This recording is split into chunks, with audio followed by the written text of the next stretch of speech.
ভোর 4:50 বাজে আমরা পৌঁছে গেলাম সীতাকুণ্ড ফিলিং স্টেশনে। এখানে আমাদের বাংলা হোটেল নামে একটি রেস্টুরেন্ট আছে, এখানে সকালের খাবার খাবো। আর আমাদের হোস্ট বলছেন যে লেগুনা আসতে 7টা বাজবে, তো ততক্ষণ আমাদের এখানে ওয়েট করতে হবে। চন্দ্রনাথ পাহাড়ের চূড়ার উদ্দেশ্যে হাঁটছি, সাথে আছে একটি লাঠি আমার সহযোদ্ধা হিসেবে।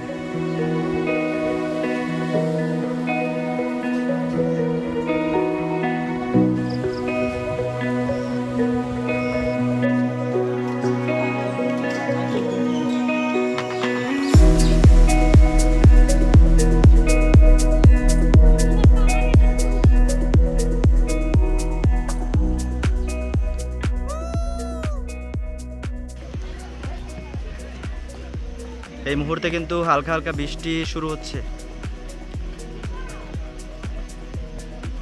মানে থেমে থেমে হালকা হালকা বৃষ্টি হচ্ছে, যার কারণে রোডটা একটু ভিজা এবং একটু বেশি সতর্কতা অবলম্বন করতে হচ্ছে।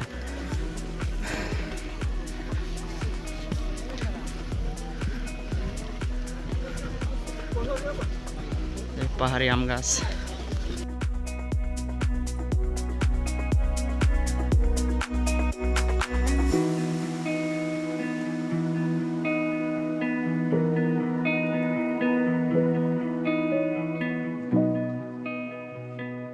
পাহাড়ের এই জায়গাটায় দাঁড়িয়ে দোকান থেকে একটা কাউ ফল কিনলাম। আমাদের গ্রামের বাসায় এটাকে কাউ ফল বলে, পাহাড়ি কাউ ফল। এই পাহাড়ের গাছ থেকে, বনো গাছ থেকে এগুলো সংগ্রহ করে এরপরে এই জায়গায় বিক্রি করে।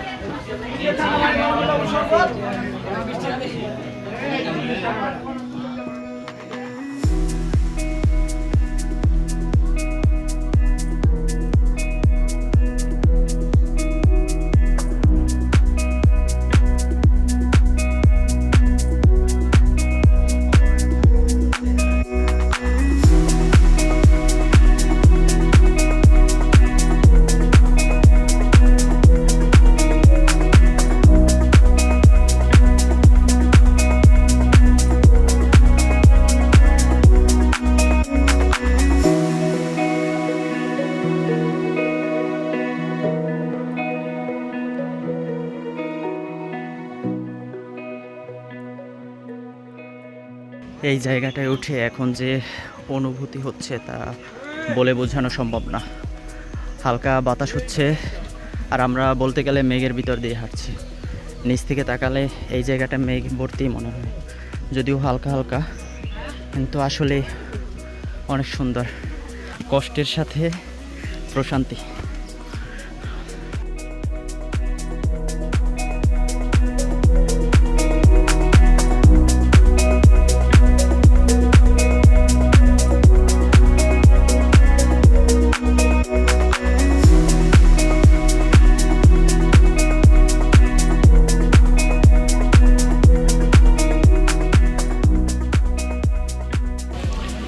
এই খাড়া রাস্তা,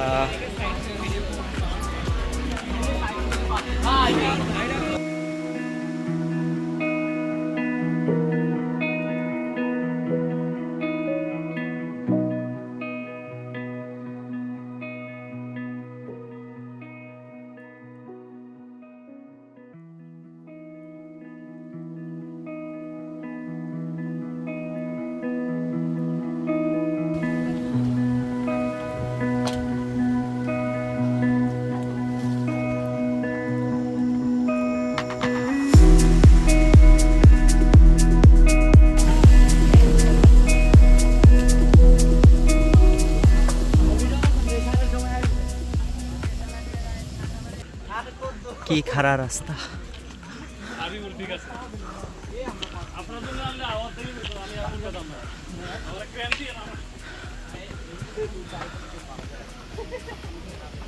হ্যালো গাইস, জীবনে যা পাপ করছিলাম অর্ধেক রাস্তাতেই শেষ।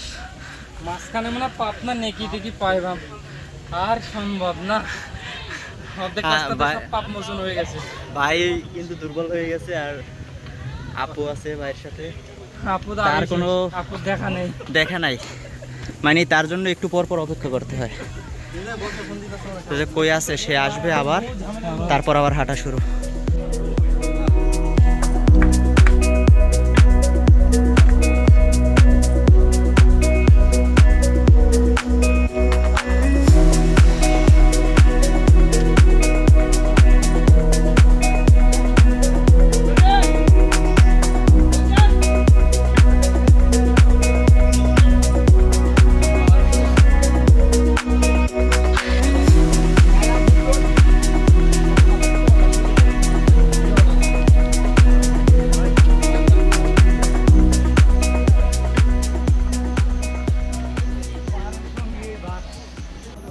আমরা এখানটায় আছি আর যাব ঠিক ওই জায়গাটায়, ওই যে চূড়ায় মন্দিরটা দেখা যাচ্ছে।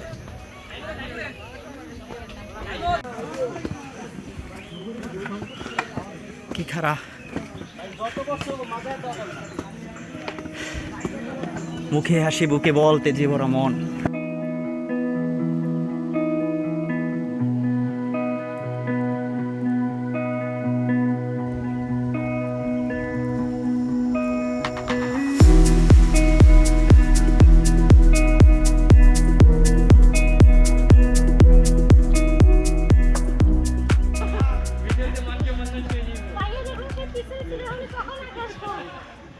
আপনার পাশ দিয়ে চলে আসছে। আমাদের উঠতে কি কষ্ট হচ্ছে, কিন্তু এই ছোট্ট ছেলেটা ও কিন্তু প্রতিদিন এভাবেই কলার ছড়িয়ে এরপর পানির পট, যারা পর্যটক আছে তাদের জন্য দোকান আছে সেখানে নিয়ে যায়, আর তারা অভ্যস্ত হয়ে গেছে। গাছের পাতা নড়া দেখে নিশ্চয়ই বুঝতে পারছেন যে বাতাস হচ্ছে, আর একেবারে হিম শীতল হয়ে যাচ্ছি। আস্তে আস্তে শরীর ঠান্ডা হচ্ছে, মনে হয় যে আর উপরে গেলে আজকে ঠান্ডাও লাগতে পারে। আর প্রস্তুতি হিসেবে কিন্তু নাপা এক্সট্রা নিয়ে আসা হয়েছে। গ্লুকোজ ডি ভাই বলতেছে যে আজকে অনুধাবন করতে পারছি যে দাদা নানারা কেন এই বেতের লাঠি ব্যবহার করতো। আমার সাথে বিয়ে খাওয়া যায় অতি ভালো ছিল। বিয়ে তার উচিত ছিল এখন যে সে বিয়ে গোস্ত খাবে, এরপর এনজয় করবে, কিন্তু সেই মুহূর্তে সে পাহাড়ে এনজয় করতেছে। এখানে কিন্তু একটা দোকান আছে, দুইটা মানুষ এখানে বিশ্রাম নিচ্ছে।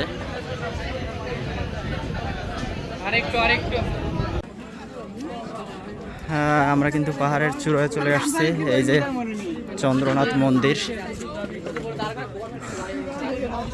Success comes from hard work.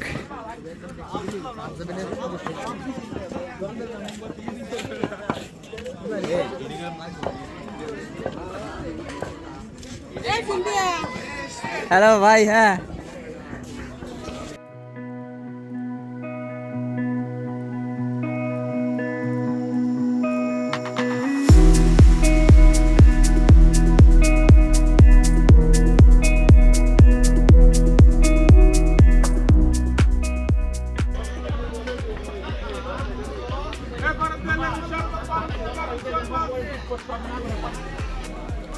এই যে সিঁড়িটা দেখতে পাচ্ছেন, ওই সিঁড়ির ডান পাশে যে রোডটা গেছে সেটা হচ্ছে পাহাড়ের নিচে। আর এই যে রাস্তাটা, এটা গেছে আপনার সহস্রধারা ঝর্ণা, এরপর সুপ্তধারা ঝর্ণা এদিকে।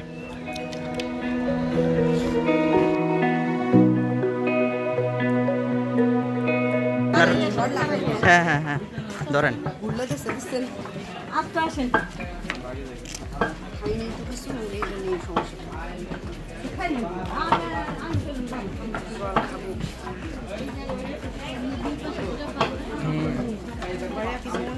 না ঠিক আছে।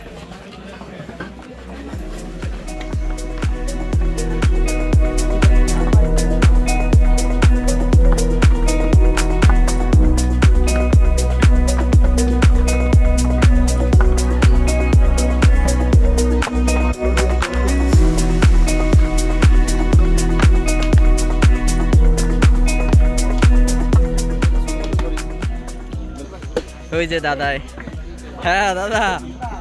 এই যে বাম পাশের রাস্তাটা, এটা দিয়ে আমরা উঠেছিলাম, আর যে এই ডান পাশের রাস্তাটা, এটা দিয়ে নামলাম।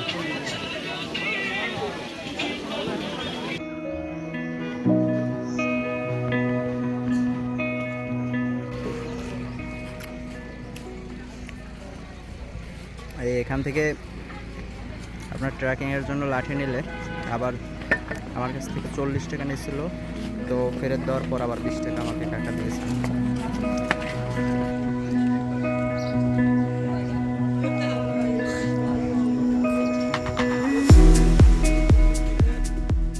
আমরা গুলিয়াখালী সি বিচের পথে হাঁটছি।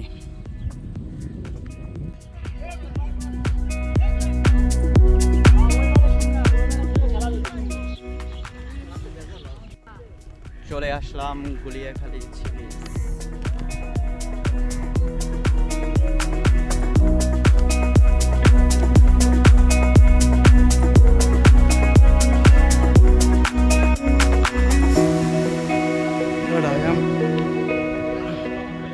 সমুদ্র কি দেখা যাচ্ছে?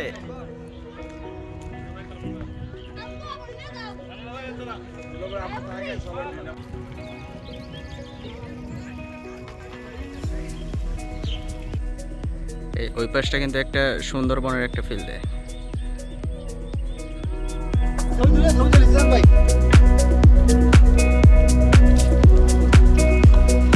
সবাই বিচে গোসল করতেছে, আমাদের গোসল করা শেষ।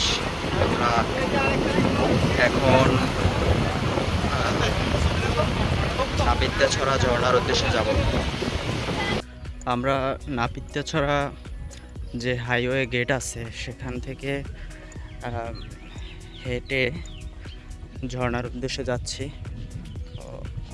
30 মিনিটের মতো সময় লাগে। এখান থেকে পাহাড়ের ভিউটা খুব সুন্দর দেখা যায়।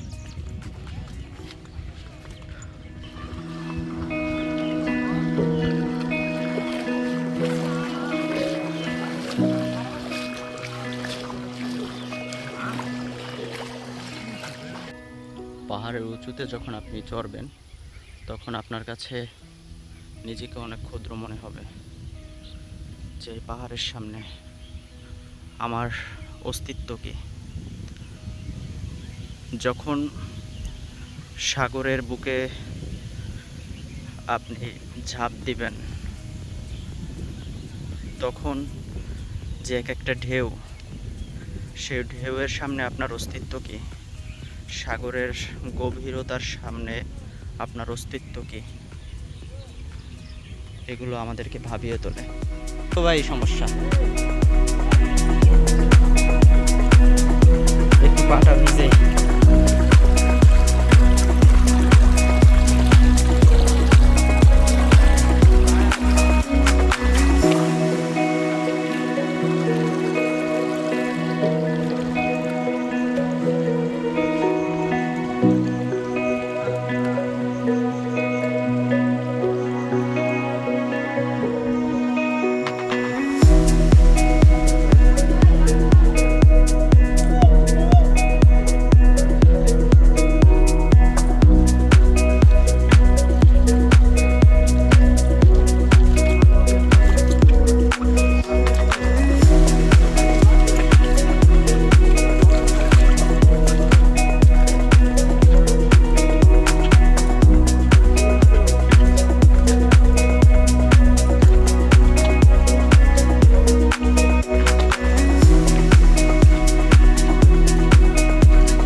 এটা কেমন ঝর্ণা হবে?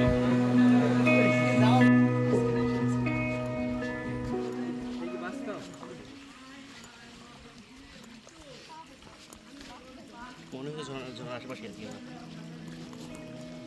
এটাও ঝর্ণা আশেপাশে পানি।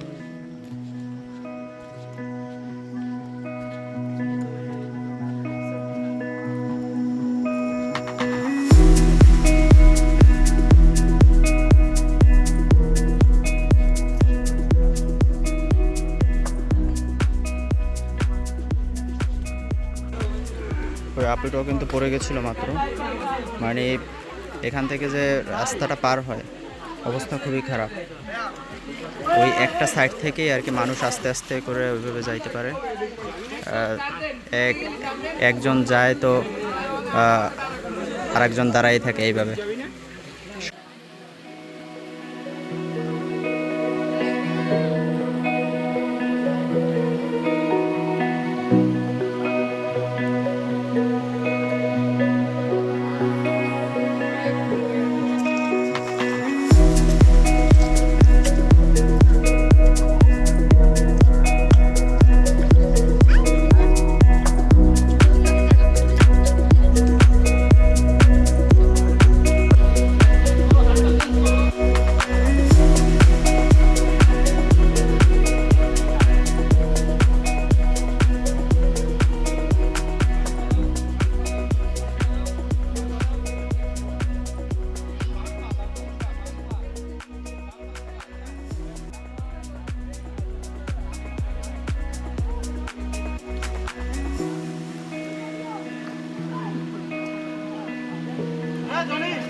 এসব রাস্তায় যারা হাঁটবেন অবশ্যই ট্রেকিং শু অথবা অ্যাংলেট পায়ে দিয়ে হাঁটতে পারেন, যাতে রোডটা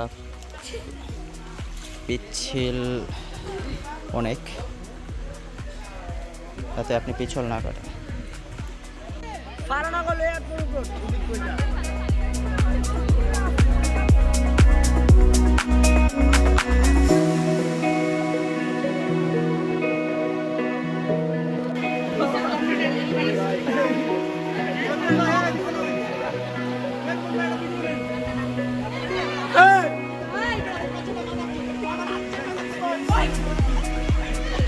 এই পথ দিয়ে নামতেছি।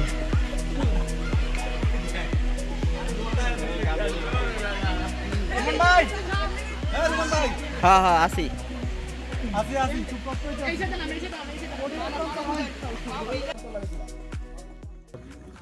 উৎপাদন করতে পারে না এই যে পাহাড়ে যারা বসবাস করে, এই পাশে একটা পাহাড়, এই পাশে একটা পাহাড়। তো মাত্র দেখলাম যে এক পাহাড় থেকে আরেক পাহাড়ে কথা বলতেছে, মানে কত সুন্দর তাই না? আবারও দেখা হচ্ছে কোনো এক পাহাড়ে অথবা সাগরে কিংবা ঝর্ণায় কিংবা জঙ্গলের গহীন অরণ্যে।